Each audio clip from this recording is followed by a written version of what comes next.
பாரதிய ஜனதா கட்சியினுடைய தலைமை அலுவலகமான கமலாலயத்தில் பாரதம் 2014க்கு முன் பின் இஸ்லாமியர்களின் நிலை எனும் நான் எழுதிய புத்தகத்தை மிகச்சிறந்த வெளியீட்டு விழாவாக மட்டுமல்ல, அனைத்து சமூகத்திற்கும் அன்பை பரிமாறக்கூடிய விழாவாக இந்த நிகழ்ச்சியை ஏற்பாடு செய்து நடத்த வேண்டும் என்ற என்னுடைய எண்ணத்தை மாநில தலைவர், எங்கள் மாப்பிள்ளை, மக்களின் மனதை கவர்ந்தவர், கோபமே படாத ஒரு அரசியல்வாதி. அவருக்கு எப்படி கோபம் வரும்னு எனக்கு தெரியல. நெருக்கடியான நேரத்தில் கூட அதை தட்டி கொடுத்து போகக்கூடிய ஒரு பண்பு. அப்படிப்பட்ட ஒரு இடத்துல நான் போய் சொன்னதுமே அவர் சொன்னார், பிரைம் மினிஸ்டர் வராரு 1ஆம் தேதி, நிறைய ப்ரோக்ராம்ஸ் இருக்குது அப்படின்னு சொல்லும்போது என் மனசில் என்ன பட்டுச்சுன்னா, முதல்ல இப்போ பிரதமர் வராரு, பிறகு கூட்டணி, பிறகு அது இன்னும் வேக வேகமாக போயிடும். இப்போ தான் இந்த புத்தகத்தை எழுதி முடித்து புத்தகமாகி இருக்கிறது. கடந்த ஜனவரி 27, 2026 என் தாய் என்னை ஈன்றெடுத்து 50 வருடத்தை நான் தொட்டு இருக்கிறேன்.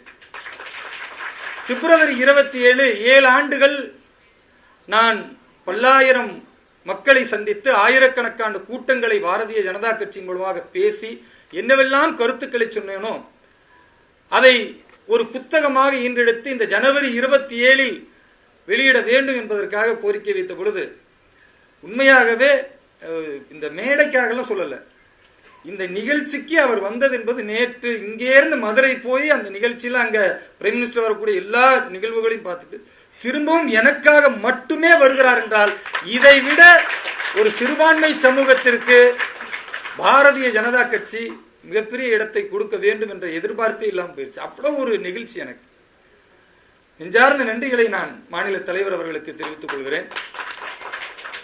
அதைவிட ஒரு பெரிய நிகழ்ச்சியான சம்பவம் என்னன்னா, மரியாதைக்குரிய மேதகு முன்னாள் ஆளுநர் தமிழ் என்கிற அந்த சொல் எப்படி அவருடைய வார்த்தைகளில் விளையாடுகிறதோ அப்படி களத்தில் தைரியமிக்க ஒரு போராளியாக, யார் இருந்தாலும் பரவாயில்லை, என்னுடைய கருத்துக்களை எதை சொல்ல வேண்டுமோ அதை தைரியமாக சொல்ல வேண்டும் என்ற துணிவுமிக்க ஒரு மாபெரும் தலைவி.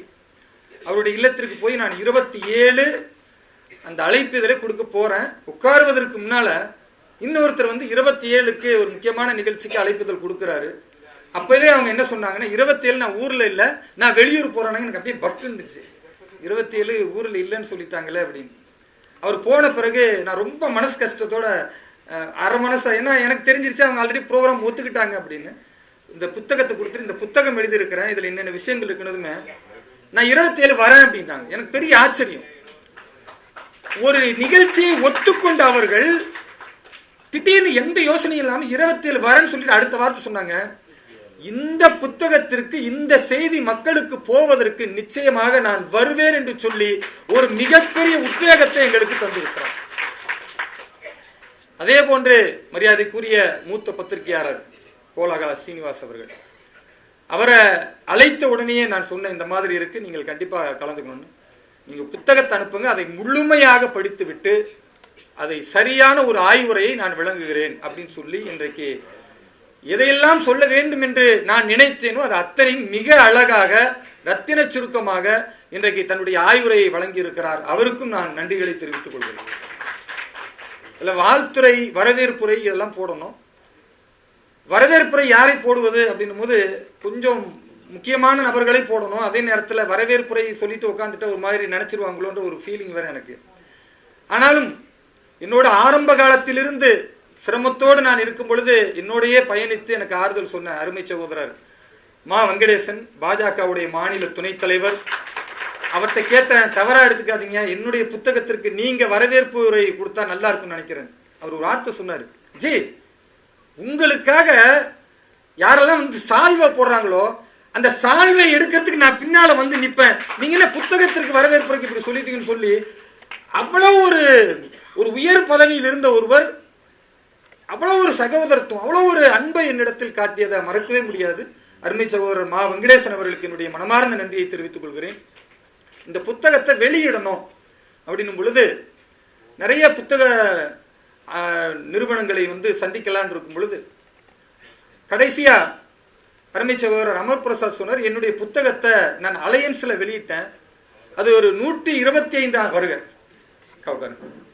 125 ஆண்டுகள் ஒரு மிகச்சிறந்த நிறுவனம், அந்த பதிப்பகத்தில் உங்களுடைய புத்தகம் வந்தா அது ஒரு பெரிய செய்தியை தமிழகத்துக்கு சொல்லும் என்று சொன்ன உடனே அவரை போய் சந்திச்சேன்.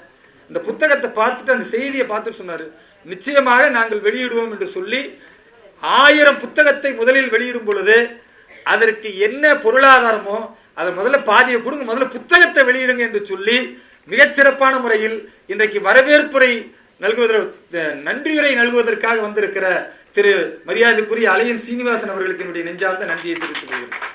இதுல 2 பேரை முக்கியமா சொல்லணும். மரியாதைக்குரிய பாஜகவோட இணை பொறுப்பாளர் பொங்கலூர் சுதாகர் ரெட்டி जी,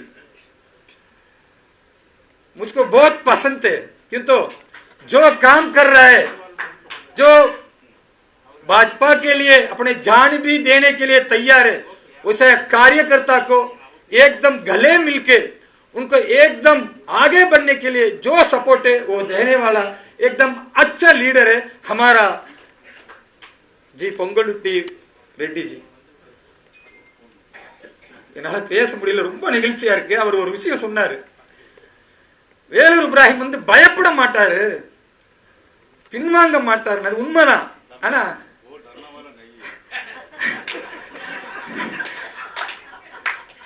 ஆனா இந்த புத்தகம் எழுதி முடிக்கும் பொழுது இதை கொண்டு போய் சேர்க்க வேண்டும் இவ்வளவு சீக்கிரமா என்று சொன்னதற்கு ஒரு காரணம் இருந்தது. என்னன்னா, இந்த களத்துல தைரியமா நிக்கிறது என்பது, போராடு என்பதெல்லாம் ஒன்றுதான். ஆனால் எனக்கு நல்லா தெரியும், என்னுடைய வாழ்க்கையை நான் கத்தியின் மீது நடந்து கொண்டிருக்கிறேன். எந்த நேரம் வேண்டுமானாலும் எனக்கு எது வேண்டுமானாலும் நடக்கும் எனக்கே நல்லா தெரியும். ஏன்னா எனக்கு பாதுகாப்புக்கு இருக்கிற காவல்துறை அதிகாரிகள் இருந்து தமிழகத்தினுடைய உயர் காவல்துறை அதிகாரி வரைக்கும் கூப்பிட்டு சொன்னது, ரொம்ப உஷாரா இருங்க, எப்போ என்ன நடக்குன்னு தெரியாது, நாங்கள் போலீஸ் கொடுத்துருக்குறோம், ஆனால் அதெல்லாம் சொல்ல முடியாது. அப்போ என்னுடைய இந்த உயிர் இந்த தேசத்திற்காக, இந்த தேசத்தின் ஒற்றுமைக்காக, இந்த தேசத்தின் வளர்ச்சிக்காக என் உடலில் இருந்து இந்த மண்ணில் பாரத தாயின் மண்ணில் ரத்தம் சிந்தப்படுமேயானால் நான் சொன்ன கருத்துக்கள் ஒரு ஆவணமாக அனைத்து மக்களிடத்திலும் போக வேண்டும் என்கிற காரணத்தினால்தான் மாநில தலைவரிடத்தில் அவ்வளவு வேகமாக நான் கொண்டு போய் இதை வெளியிட வேண்டும் என்று நான் சொன்னேன். ஏன்னா அத்தனை பிரச்சனைகள், இதுவரை 3 முறை என்னுடைய உயிர் போக வேண்டியது தொட்டுட்டு வந்தக்கூடிய ஒரு சூழல். அப்படிப்பட்ட சூழல்ல கூட இன்னைக்கு களத்தில் நிற்பதற்கு காரணம் எந்த எதிர்பார்ப்பும் இல்லாம, பாரதிய ஜனதா கட்சியில் சேர்ந்தா பணம் கொடுப்பாங்க, பாரதிய ஜனதா கட்சியில் சேர்ந்தா பவர் யூஸ் பண்ணலாம். இன்றைய தேதி வரை நான் வெளிப்படையா சொல்லுவேன், அந்த தைரியம் எனக்கு இருக்கிறது. பாரதிய ஜனதா கட்சியின் எந்த நிர்வாகி இடத்திலிருந்தும் எனக்காக, என் சிரமத்திற்காக என்று கை நீட்டி ஒத்த ரூபா கூட நான் வாங்கினது கிடையாது. எந்த பிரச்சாரத்திற்கு போனாலும் பிரச்சாரத்துக்கு 10 காசு வாங்க மாட்டேன், அதிகபட்சம் என்கிட்ட காசு இல்லைன்னா டீசல் போட்டு கொடுங்கன்னு கேட்பேன். அப்ப ஏன் இந்த அளவுக்கு போது ஒரே விஷயம்தான். எப்படி ஐயா அவர்கள் சொன்னார்கள், ஜனாதிபதிகள் நிறைய பேர் இருந்திருக்கிறார்கள், ஏபிஜே அப்துல் கலாம் என்கிற ஒரு மாமனிதனின் பெயரை சொல்லும் பொழுது ஒரு வித்தியாசமாக இருக்கிறதோ, அப்படி பாரதிய ஜனதா கட்சியில் தன் இன்னுயிரை விட, தன் குடும்பத்தை விட, தன்னுடைய பொருளாதாரத்தை விட இந்த தேசம், இந்த சித்தாந்தத்திற்காக உழைக்கிற ஒரு இஸ்லாமியன் முன்மாதிரியாக இந்த தமிழகத்தில் ஒரு நல்ல காரியகர்த்தாவாக இருக்க வேண்டும் என்ற ஒரே லட்சியம், அதற்காகத்தான் பயணித்துக் கொண்டிருக்கிறேன். அதற்காகத்தான் இந்த புத்தகத்தை எழுதும் பொழுது மிக முக்கியமாக நான் இந்த நிகழ்ச்சிக்கு வந்த என் மரியாதைக்குரிய சக்கரவர்த்திஜி, அவங்கெல்லாம் கண்ணுக்கு தெரியாத ஆதரவாளர்கள். எப்பயாவது பார்க்கும்போது சொல்லுவாங்க, ஒன்றும் பயப்படாது, தைரியமா இருக்கு. இந்த தைரியத்தை கொடுக்கறதுல அவங்கெல்லாம் ஒரு பெரிய ஒரு ஆற்றல் மிக்கவர்கள். அதே மாதிரி ஒரு சின்ன நட்பு தான் KS ராதாகிருஷ்ணன் ஜி, சின்ன நட்பு தான். ஆனா வாலண்டரி அவங்கள 2-3 வாட்டி பேஸ் பண்ணி அருமையா பண்ணிருக்கீங்க, இதை சொல்லுங்க, அதை செய்யுங்க. ஒவ்வொருவரும் இங்க இருக்கிற ஒவ்வொருவரும், சௌதாமணி அவர்கள் என்னுடைய முதல் புத்தகம் 2020 வெளியிடும் பொழுது அவர்களெல்லாம் வெளியிட்டாங்க. நான் ஒரு சென்டிமெண்டா சொன்னேன், நீங்க தான் கண்டிப்பா வரணும், நீங்க தான் வெளியிட வேண்டும் என்று. அவர்களே மறுபடி வந்திருக்கிறாங்க. எல்லாருடைய இந்த ஒத்துழைப்பு, அதை விட இந்த புத்தகத்தை எழுதும் பொழுது நான் யோசிச்சேன், இது வேலூர் இப்ராஹிமுடைய கருத்தா இருக்கக்கூடாது, இது பாரதிய ஜனதா கட்சியினுடைய கருத்தை சொல்லுவதாக இருக்கக்கூடாது. இந்த புத்தகம் இஸ்லாமியர்களுக்காக எழுதுகிறோம் என்றால் 2 விஷயம். ஒன்று, ஹிந்துக்கள் இஸ்லாமியர்களை பற்றி எப்படி புரிந்திருக்கிறார்கள். அப்ப ஹிந்துக்களுக்கு இந்த புத்தகம் ஹலால்னா என்ன, ஜிஹாதுனா என்ன, அதே போன்று ஹிஜாப் என்றால் என்ன, பொது சிவில் சட்டம்னா என்ன, இடஒதுக்கீடு எல்லாமே இந்துக்களுக்கும் புரியணும். அதே வேளை இஸ்லாமியர்களுக்கு மத்தியில் எந்த பாலிஸ் அரசியல் பண்ணாம எது சத்தியமோ, எது தர்மமோ, எது உண்மையோ அதை சரியாக சொல்லணும். அதை விவாத களத்திற்கு வைத்து அதை சந்தித்து மக்களுக்கு விளக்குவதற்கான புத்தகமாக இருக்க வேண்டும் என்று நினைச்சேன். அப்ப இதுக்கு யாரையெல்லாம் பிடிக்கலாம் அப்படின் பொழுது, முதலில் ஒரு நிறைய பேர்கிட்ட கேட்ட நேரம் தரல, எனக்கு நேரமும் கொடுத்து நிறைய கருத்துக்களை, நிறைய விஷயங்களை என்னோடு நேரம் கொடுத்து செய்தவர்கள் ஒரு 4 பேர் இந்த நேரத்தில் நான் அதை நினைவு கூறணும் நன்றியோட. ஏன்னா ஒரு புத்தகத்தை நான் எழுதணும் அப்படின்னா எனக்கு நேரமும் இல்லை. நான் தொடர்ந்து சுற்றுப்பயணத்தில் இருக்கிறதுனால என்னெல்லாம் என் மனதில் வருதோ, எந்தெந்த தலைப்புக்கு எதெல்லாம் சொல்லணும்னு வருதோ அதெல்லாம் ஒரு வாய்ஸ் நோட் போட்டால் போதும். அதை புத்தகமாக எழுதி எழுதி எழுதி அப்புறம் தான் கடைசியாக ஒரு மாதம் டிஸ்கஷன் உட்காந்தோம். அதில் முக்கியமாக எழுத்தாளர், பன்னூல் ஆசிரியர், எனது அருமை சகோதரி முனைவர் தா பேகம் அவர்கள் வந்திருக்கிறார்கள். இங்க வந்திருக்கிறாங்க, அவங்களுக்கு என்னுடைய நன்றியை சொல்றேன். அதே போன்று எழுத்தாளர் PR மகாதேவன் அவர்கள் வந்திருக்கிறார்கள், அவர்களுக்கு என்னுடைய நன்றியை சொல்றேன். அதே போன்று எழுத்தாளர் நம்முடைய கூட்டுறவு பிரிவின் மாநில செயலாளர் R வினோதினி அவர்கள் வந்திருக்கிறார்கள், அவர்களுக்கு என்னுடைய நன்றியை சொல்றேன்.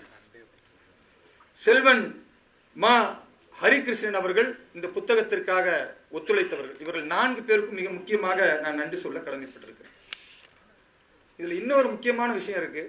எல்லாருக்கும் அழைப்புதல் கொடுக்க நான் முடிஞ்சவரை நேரம் குறைவாக இருந்ததுனால 2 நாள் தான் டைம், அதனால போய்கிட்டே இருந்தோம்.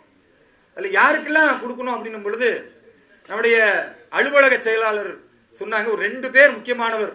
2 பேர் யாருன்னா, ஒன்று திராவிட மாயை சுப்பு அவர்கள், இன்னொன்னு நம்முடைய HV ஹண்டே அவர்கள். 2 பேரை மறக்காம பார்த்துருங்கன்னாரு. இதுல ஒரு பெரிய ஆச்சரியம், கவர்னர் அவர்களுடைய அலுவலகத்துல வேறு ஒரு நிகழ்ச்சிக்காக என்னை அழைச்சிருந்தாங்க, போயிருந்தேன். அவர் தான் அங்க சீஃப் கெஸ்ட் பேசுறாரு. நான் அதுக்கு முன்னால் அவர் சந்திச்சதில்லை, பார்த்ததில்லை. ஆனா கவர்னர் அலுவலகத்துல அவர் சீஃப் கெஸ்ட் பேசும் பொழுது என்னுடைய பெயரை குறிப்பிட்டு, நாங்க கீழே ஒரு மூலையில உட்கார்ந்துருந்தேன், வேலூர் இப்ராஹிம் இங்க வந்திருக்கிறாரு என்று சொல்லி நான் என்னவெல்லாம் பேசினேன், என்னவெல்லாம் செயல்பட்டு கொண்டிருக்கிறேன்னு ஏறக்குறைய ஒரு 5 நிமிஷம் அதையே பேசுறாரு. அவர் சீஃப் கெஸ்ட் வேற ஒரு விஷயத்திற்கு, ஆனா அதை பேசுறாரு. நான் அதுக்கு முன்னால் அவர் சந்திச்சது கூட கிடையாது. எப்படி பாஜகவில் நான் உறுப்பினரே இல்லாத பொழுது தமிழகம் முழுக்க பிரதமருடைய நலத்திட்டங்களை கடும் எதிர்ப்புகளுக்கு மத்தியில் என் சமூகத்திற்கு கொண்டு போய் சேர்க்க வேண்டும் என்று சிறுபான்மை மக்களுக்காக உழைத்துக் கொண்டிருக்கும் பொழுது, நான் உறுப்பினர் இல்லாத பொழுது கூட இந்த கட்சியினுடைய தேசிய செயலாளராக சிறுபான்மை அணியாக அறிவித்து இந்த கட்சி எனக்கு ஒரு அங்கீகாரம் அளித்ததோ, அப்படி நான் அவரை சந்திக்காவிட்டால் கூட என்னுடைய உழைப்பை அறிந்து கவர்னருக்கு முன்னால் மிகச்சிறந்த முறையில் அவர் பேசினார். அப்ப நான் அவரை போய் சந்திச்சேன், அவரை சந்திச்சு கொடுத்தேன். எனக்கு முடியல, ஆனாலும் இந்த புத்தக வெளியீட்டிற்கு நான் கண்டிப்பாக வருவேன் என்று சொல்லி அவர் வந்திருக்கிறார் என்றால் என்னுடைய நெஞ்சார்ந்த நன்றியை தெரிவித்துக் கொள்கிறேன். அதையெல்லாம் தாண்டி என்னுடைய பலம் என்பது என்னுடைய சிறுபான்மை அணியினுடைய நிர்வாகிகள். பெயர் சொல்லலாம், நிறைய பேர் வந்திருக்கிறாங்க. படாலமா இருக்கட்டும், அல்லது ஜான் பீட்டரா இருக்கட்டும், கல்வாரி தியாகராஜனா இருக்கட்டும், அல்லது அஜ்மல் கானா இருக்கட்டும், நிறைய பேர் வந்திருக்கிறீங்க. எல்லாருடைய பேரும் சொல்லலாம். நீங்கள் எல்லாம் என்னோடு ஒரு பலமாக இருந்ததனால்தான் இன்றைக்கு இந்த 7 ஆண்டுகள் அத்தனை எதிர்ப்புகள், வெட்டுக்கள், குத்துக்களை எல்லாம் தாங்கி கொண்டு நிற்பதற்கு காரணம் என் சிறுபான்மை அணியினுடைய சொந்தங்கள் என்பதை நான் மறந்துவிட முடியாது. நீங்கள் என்னுடைய பலம். இதெல்லாம் தாண்டி பாபுஜி சுவாமிகள் வந்திருக்கிறார்கள், அக்கா ஃபாத்திமா அலி அவர்கள் வந்திருக்கிறார்கள். யாரையும் விடுபற்ற கூடாதுன்னு நான் ஒவ்வொருத்தரையா திரும்ப கூப்பிட்டுக்கிட்டே இருந்தேன். ஏன்னா ஏதோ ஒரு விதத்தில் இந்த கட்சிக்காக, இந்த சித்தாந்தத்திற்காக உழைத்துக் கொண்டிருக்கக்கூடியவர்கள். எனது அருமை சகோதரி சுமதி வெங்கடேசன் அவர்கள் வந்திருக்கிறாங்க, அக்கா பிரமிளா வந்திருக்கிறார்கள், அதே போன்று எங்களுடைய நம்பி நாராயண்ஜி வந்திருக்கிறார்கள், எல்லாரும் வெட்டவளம் ஐயா வந்திருக்கிறாங்க. இப்படி ஒவ்வொருவரும் இந்த நிகழ்ச்சிக்கு வந்திருக்கிறார்கள் என்றால் இது வேலூர் இப்ராஹிம் என்ற தனி மனிதனுடைய இந்த புத்தகத்திற்காக மட்டும் அல்ல. 20 கோடி பாரத மக்கள் இஸ்லாமியர்களாக இருக்கிறார்கள். 75 லட்சம் இங்கே தமிழகத்தில் இஸ்லாமியர்கள் இருக்கிறார்கள். இப்படிப்பட்ட மக்களுக்கு ஒரு செய்தியை அவர்கள் புரிந்து கொள்ளக்கூடிய விதத்தில் கொடுக்க வேண்டும்.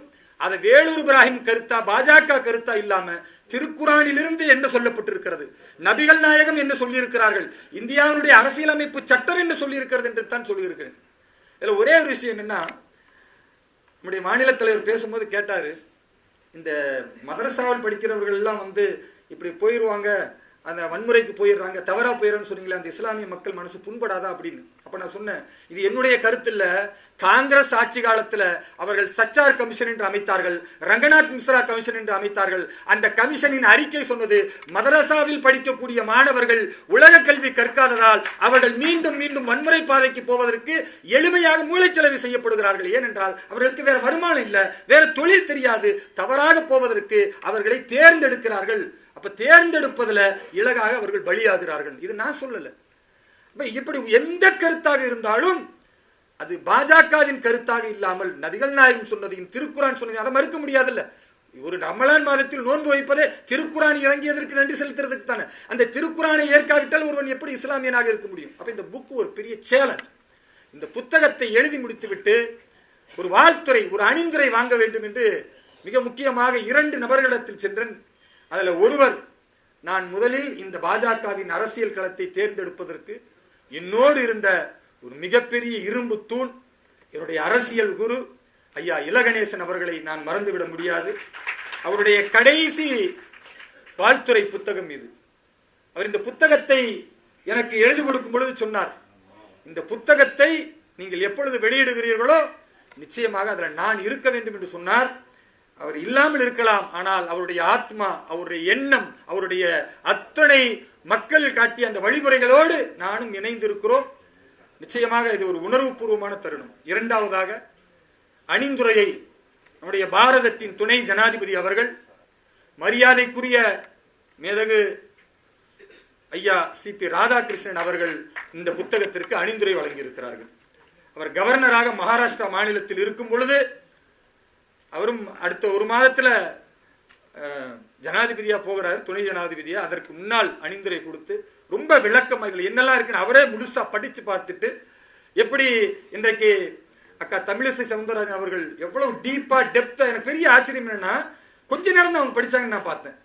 எனக்கு பெரிய ஆச்சரியம், அந்த குறுகிய நேரத்துக்குள்ள இவ்வளவு விஷயத்தை டெப்தா போய் ஆய்வு பண்ண முடியுமா? ஒரு முழு ஆய்வை பண்ணிட்டு கோலாகலாஸ் அவர்கள் வந்திருக்கிறாருன்னா, குறைந்த நேரத்தில் படிச்சுட்டு அதே டெப்தோட போறதுன்றது பெரிய விஷயம். அதே மாதிரி ஐயா சிபி ராதாகிருஷ்ணன் அவர்களும் இந்த அணிந்துரையை அளித்திருக்கிறார்கள். இந்த புத்தகம் என்பது இஸ்லாமியர்களுக்கான புத்தகம் அல்ல, இது பாரதத்தில் அத்தனை பேரும் படிக்க வேண்டும். இன்றைக்கு தமிழில் நான் வெளியிட்டிருக்கிறேன். கூடிய விரைவில் ஹிந்தியிலும் ஆங்கிலத்திலும் அடுத்த 6 மாத காலத்தில் பாரதம் முழுக்க இது செல்ல வேண்டும் என்பதற்காக வெளியிடவிருக்கிறேன். இந்த புத்தகத்திற்காக ஒவ்வொரு உழைப்பையும் என்னோடு பயணிக்கிற, எனக்கு உதவி செய்திருக்கிற, எல்லா விதத்திலும் அன்பு காட்டக்கூடிய அத்தனை பேர்களுக்கும் நான் நன்றி தெரிவிக்க கடமைப்படுகிறேன். ஏனென்றால் ஒரே ஒரு சம்பவத்தை மட்டும் சொல்லிவிட்டு நான் முடித்துக்கொள்ள ஆசைப்படுகிறேன். ஒரே ஒரு சம்பவம். இது எவ்வளவு நெகிழ்ச்சியான்னா, நான் பல இடங்கள்ல என்ன தாக்கி இருக்கிறார்கள், பண்ணியிருக்கிறாங்க. ஒரு கொடைக்கானல் ஜனவரி 26 குடியரசு தினம். அந்த குடியரசு தினம் பாரதிய ஜனதா கட்சி நிர்வாகிகளோடு உரை நிகழ்த்தி விட்டு அதன் பிறகு நான் வெளியே வரேன். திடீர்னு சில அடிப்படைவாத சக்திகள் ஒரு 100 பேர் சேர்ந்து என்னை தாக்குறாங்க. கற்களால் அடிக்கிறாங்க, கட்டையில் அடிக்கிறாங்க. பாதுகாப்பு இருந்த காவல்துறையில் 2 பேருக்கு 16 தையல் போடுற அளவுக்கு மண்டை உடப்பட்டு கீழே விழுவுறாங்க. இன்ஸ்பெக்டர் உருண்டு ஓடுறாரு மலைக்கு கீழே. ஒரு கட்டத்தில் என்னை குனிய வச்சு என்னை காப்பாற்றி கூட்டிட்டு போறாங்க. இப்படி கூட்டிட்டு போகும்போது பார்த்தீங்கன்னா என் தலையிலிருந்து ரத்தம் ஒழுகுது, என் உடம்பெல்லாம் ரத்தம் நனையுது. நான் அப்படியே ஓடிக்கிட்டே நான் அப்படி தொட்டு பார்க்குறேன், என்ன பயங்கரமாக ரத்தம் வருது, மண்டை பொழந்துருச்சா இல்லை என்ன ஆச்சுன்னு தெரியல. அப்புறமேல தட்டார்னு அடிக்கிறாங்க, இந்த எலும்பு மட்டும் கொஞ்சம் கிராச்சஸ் ஆயிடுச்சு. ஆனால் ரத்தம் ஊற்றிக்கிட்டே இருக்கு. ஏறக்குறைய ஒரு 50-100 மீட்டர் போய் ஒரு சற்ற ஒரு கடை நடத்திட்டு இருக்கிறது உள்ள என்னை தள்ளி அவங்க மூடிட்டாங்க. உடம்புனா ரத்தம். அதுக்கப்புறம் இங்கே மட்டும்தான் எனக்கு எலும்பு முறிவு. பிறகு ரத்தத்துக்கான வழி பார்க்குறேன், காணவே காணும். அதன் பிறகுதான் ஒரு 1 மணி நேரம் பிறகு காவல்துறையெல்லாம் வந்த பிறகு ஷட்டரை திறக்கிறாங்க. நான் போய் பார்க்கிறேன், என்னோடு இருந்த பாரதிய ஜனதா கட்சியினுடைய அத்தனை சொந்தங்களும் தன்னை அர்ப்பணித்து அத்தனை காயங்கள், அத்தனை ரத்தத்தை வாங்கி கொண்டு ஒரு சின்ன ரத்த காயத்தை கூட என்ன படாவிடாம தடுத்திருக்கிறாங்கன்னா, இதைவிட நல்லிணக்கத்தை, இதைவிட ஒரு சகோதரத்துவத்தை எங்குமே பார்க்க முடியாது. ஒரு பாரதிய ஜனதா கட்சியின் தொண்டனாக அதற்கு நான் பெருமைப்படுகிறேன். அப்படிப்பட்ட ஒரு அற்புதமான நிகழ்வில் எல்லோரோடும் இணைந்திருப்பதில் மிகச்சிறந்த ஒரு மகிழ்ச்சியான நாள். இந்த நிகழ்வுக்கு வந்த அனைவரையும் மீண்டும் மீண்டும் நன்றி தெரிவித்து, வந்திருக்கிற அத்தனை பேருக்கும் இறுதியாக மரியாதை செலுத்த வேண்டும் என்று விரும்புகிறேன். வந்திருக்கிற அத்தனை பேர்களும் நன்றி தெரிவித்து விடைபெறுகிறேன். எல்லா புகழும் இறைவனுக்கு. ஜெய் ஹிந்த், வந்தே மாதரம், பாரத் மாதா கி ஜெய்.